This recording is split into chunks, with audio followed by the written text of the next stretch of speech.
Welcome to LSC. It's Sports Time. I'm your host, Bob Hintz. Today I have with me Elton Brown, former Hampton High football player, and also got to play in the NFL. Welcome. Glad to have you here today. Glad to be here. Thank you for I letting me feel come like on. I'm small on this set. That's why you an offensive lineman. Yes, sir. We're going to talk a little bit about growing up. You grew up on the peninsula. Yes, sir. You played the first 3 years you were over at Heritage. Yes. And who was your coach over at Heritage when you were over there? You remember? Coach Newsom was the first coach, and then Right. Coach Quillen.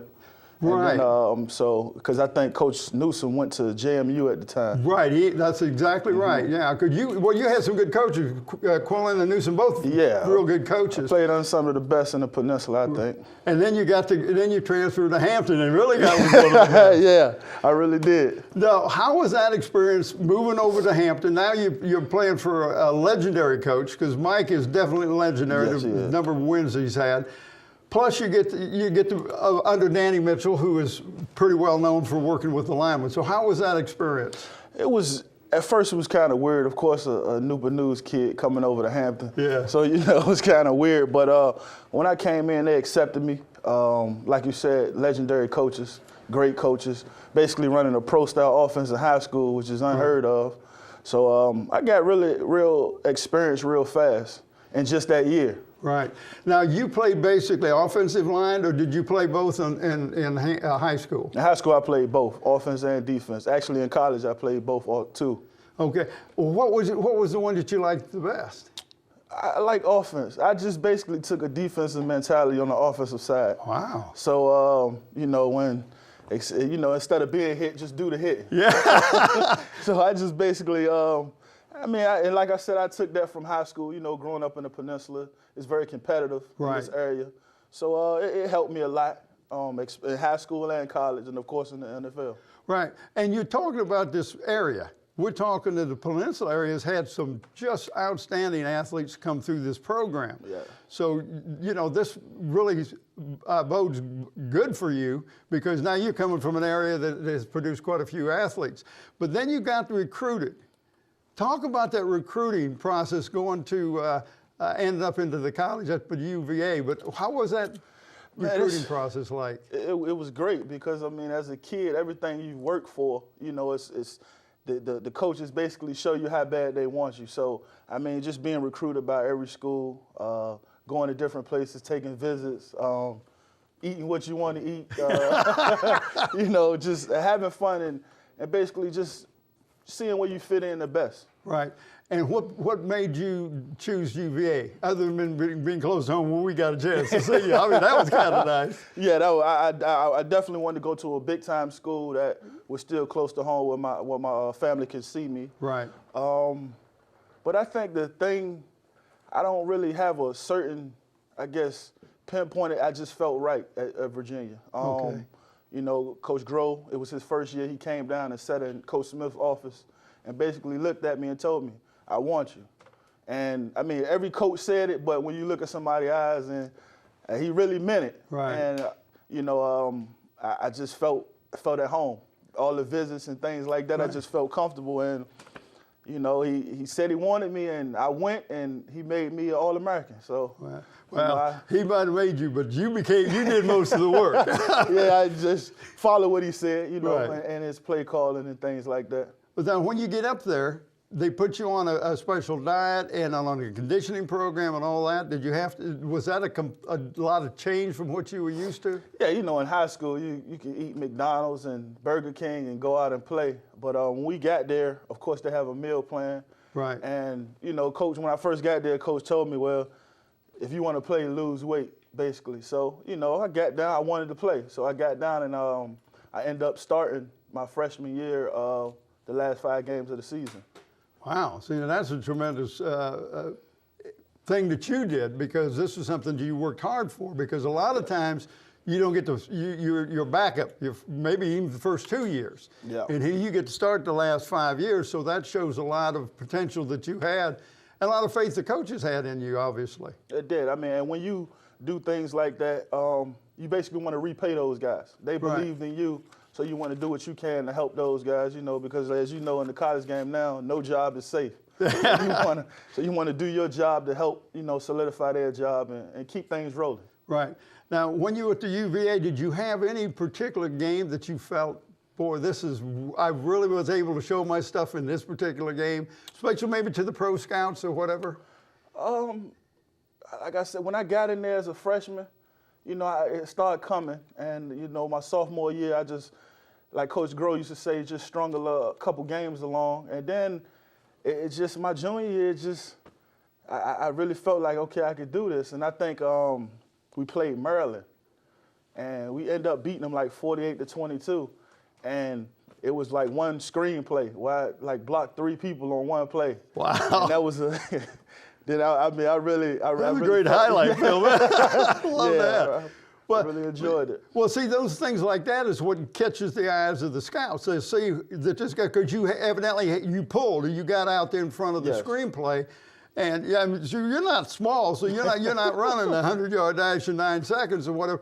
But you've got evidently enough speed that you get out there and then end up blocking 3 guys. They used to ask me, they were like, so how you so agile? And I was like, well, my mom was quick, I wanted to hit me, so no,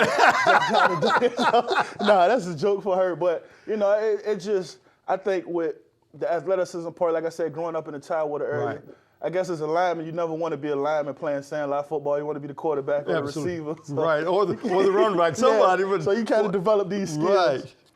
So now you graduated from UVA. Yes. And you get drafted by the Cardinals? Yes, Arizona. Tell me a little bit about this. Man, it was... How did that feel when they called your name? Or when they called you on the phone? It was great. Everything, like I said, from high school, everything you work for goes into the recruiting process. And in college, everything you work for goes into this getting drafted process. And it was a long journey, a lot of ups, a lot of downs. And just to get that call and just, I guess, feel wanted again, it made me feel real good. It was one of the best days of my life. Right. And so you go out to Arizona and you play for a legendary quarterback out there. Kurt Warner. Kurt Warner. And you and I were talking earlier, and I want to bring this up because Myron Newsom, who is now coaching at Hampton, is one of the assistant coaches. His son is playing. When he graduated from Tech, he went over and played with Amsterdam over in the Europe League. And his quarterback was Mark Warner. Yeah. I said, boy, you talk about a small world. Kurt, like I mentioned earlier, Kurt's a great guy, a great guy, a great leader. All right, tell me a little bit about in the huddle with him, because you offensive line, so you're in the huddle with him, not like on defense. What was that like, the experience like? It was, you basically, even from an offensive line standpoint, you really didn't have to worry about anything with Kurt, because like I said, he's a leader. He demanded, your attention in the huddle. His presence, speaks for itself. His stats speak for itself. Right. So in the huddle, he was a great leader. And sometimes, you as a lineman, you like to know the quarterback's not going to hold the ball. With Kurt, the ball's getting out of there. He's going to find whoever it is. And you can sit in the huddle sometimes and he'll come to the huddle and basically tell you what the defense is by the play he's about to call. And for you to do that in the National Football League, that's saying something. Wow. All right, now, when you're on the line and you're blocking, do you have almost like a mental clock that you know that in 2 or 3 seconds, the ball's going to be out? Do you know that's going to happen? Well, you adjust it depending on the call. Like sometimes you might get quicks, which that's a 3-step drop. The ball's getting out of there fast. Right. But when you run those drop back 7 steps, it's just hold on. Because as you see now, a lot of quarterbacks extend plays. Right. So you never know, how long you need to keep your block. You just do your job. And sometimes the quarterback makes you look good. Sometimes you make him look good.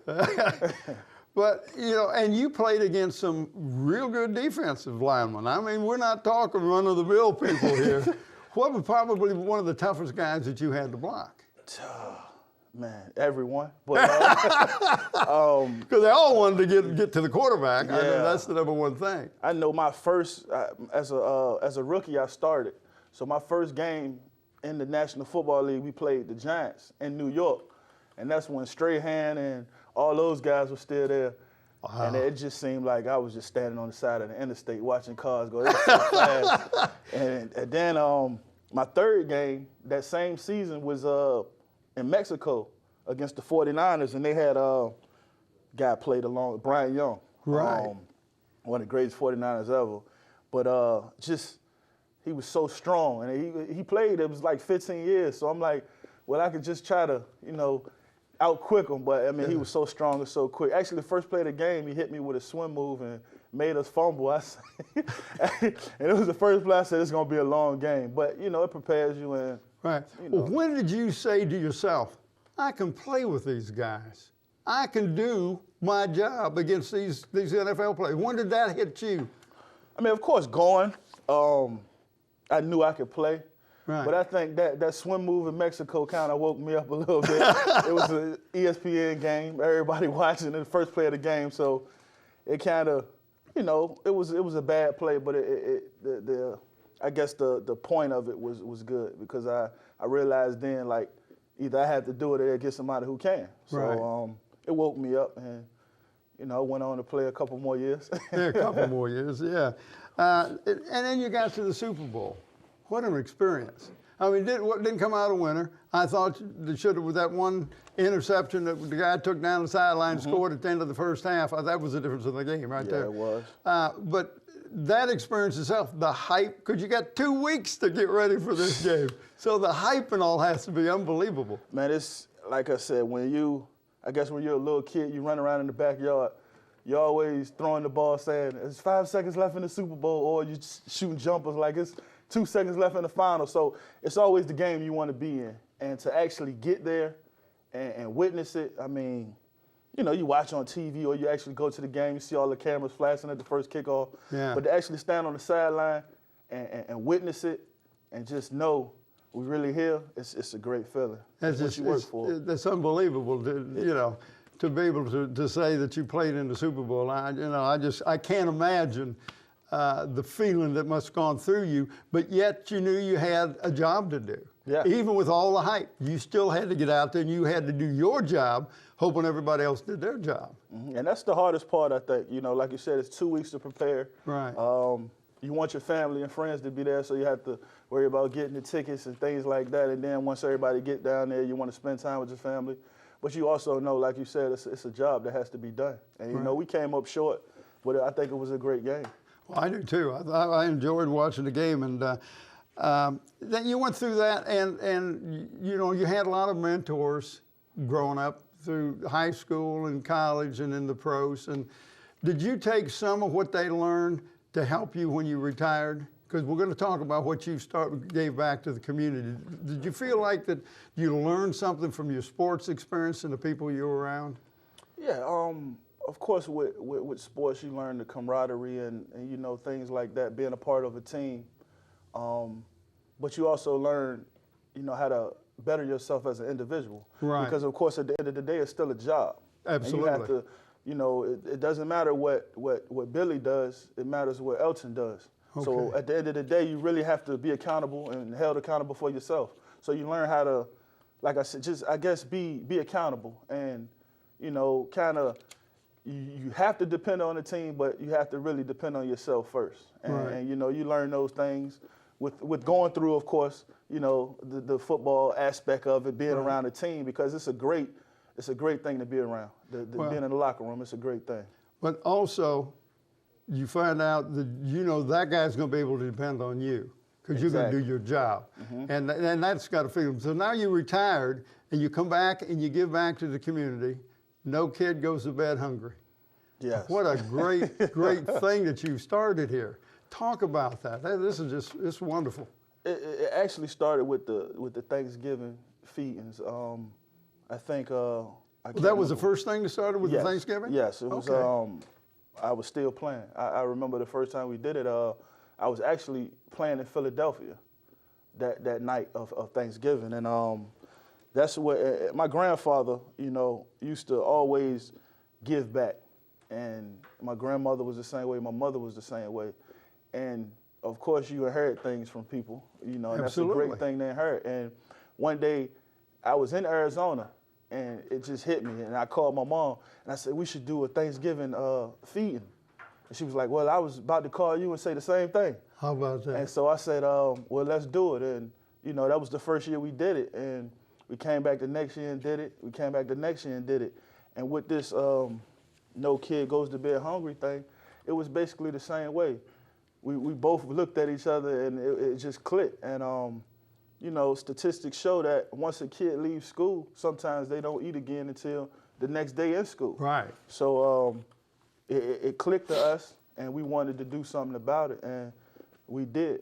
And like I said, we don't do it for acknowledgement or to be recognized. It's a need, it's a necessity. But it's giving back to the community. Yeah. You're helping some kids, you know, and this I think is just tremendous. And then you've got the community partners that are involved in this thing.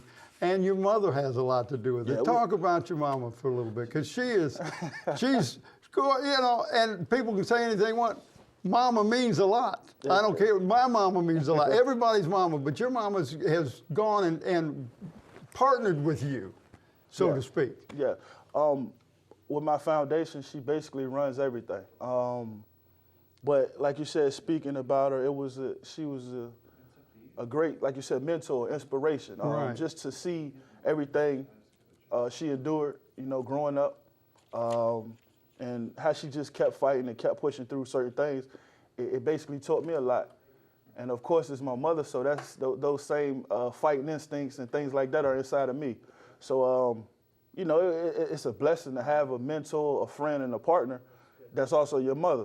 Absolutely. You know, so, and like you said, when I call her, the ideas click. So, I mean. It's like you're both on the same wavelength. Right? Yeah, so it's really, you know, it's a great thing. It's a very good thing. But you're not just stomping and doing nothing. You've already signed up and going to go back and work on your master's at St. Leo. Yeah, we were actually just having a conversation about it the other day. Yeah, I always said I wanted my master's in business, so okay. it's time to go again. You know, I took a break, you know, enjoyed the doing nothing thing, so it's time to get back to work. But this is how you help your foundation. You get a sense of business and be able to help your foundation. I'm going to finish it up. We got one last question.